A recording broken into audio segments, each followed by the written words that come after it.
বহু বছর আগে এক শান্ত পাহাড়ি গ্রামে বাস করত এক গরিব কাঠুরে। তার নাম সালেহ। প্রতিদিন ভোরে ঘুম থেকে উঠে সে পাহাড়ে যেত, কাঠ কাটতো আর তা বাজারে বিক্রি করে পরিবারের জন্য কিছু খাবার এনে দিত। তার জীবন ছিল কষ্টের, কিন্তু তবুও সে ছিল তৃপ্ত। মুখে সর্বদা একটি হাসি লেগেই থাকত। তার পাশের গ্রামে ছিল এক ধনী ব্যবসায়ী, হাকিম সাহেব। তিনি ছিলেন প্রচুর ধনের মালিক, কিন্তু শান্তি ছিল না তার জীবনে। এক রাতে ঘুম আসতো না, আরেক রাতে চিন্তায় কপাল ভাঁজ পড়ত। এত কিছু থাকা সত্ত্বেও তিনি সর্বদা অশান্ত, চির অসন্তুষ্ট। একদিন সকালে হাকিম সাহেব পাহাড়ের পাদদেশে হাঁটতে বেরিয়ে পড়েন এবং হঠাৎ সালেহকে দেখতে পান। সালেহ তখন পাহাড়ের পাথরে বসে একটা শুকনো রুটি আর পানি খাচ্ছিল। মুখে তার প্রশান্তির হাসি।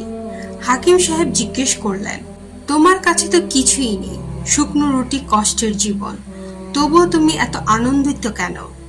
সালেহ মাথা নিচু করে বিনয় ভরে বলল, হাকিম সাহেব, হযরত আলী রাদিয়াল্লাহু আনহু বলেছেন, স্বাস্থ্যের চেয়ে বড় সম্পদ এবং অল্পে তুষ্টির চেয়ে বড় সুখ আর কিছুই নেই।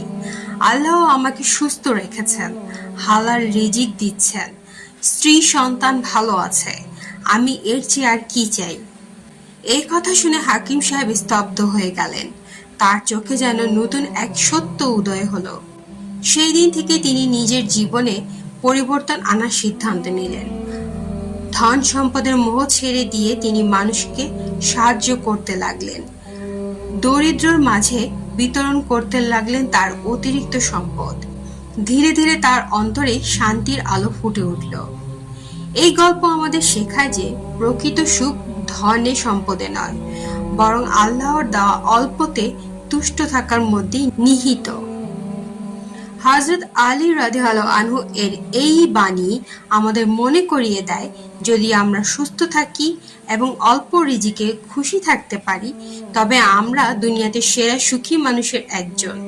অতএব অল্পতে তুষ্ট থাকো, হালাল পথে চলো, আল্লাহ তোমার অন্তরকে শান্তিতে ভরিয়ে দেবেন। আর যদি তোমরা কৃতজ্ঞ হও, তবে তিনি তোমাদের জন্য তাতে সন্তুষ্ট হবেন। সূরা জুমার আয়াত ৭। আল্লাহ আমাদের অন্তরকে অল্পে তুষ্ট রাখার তৌফিক দিন। আমিন।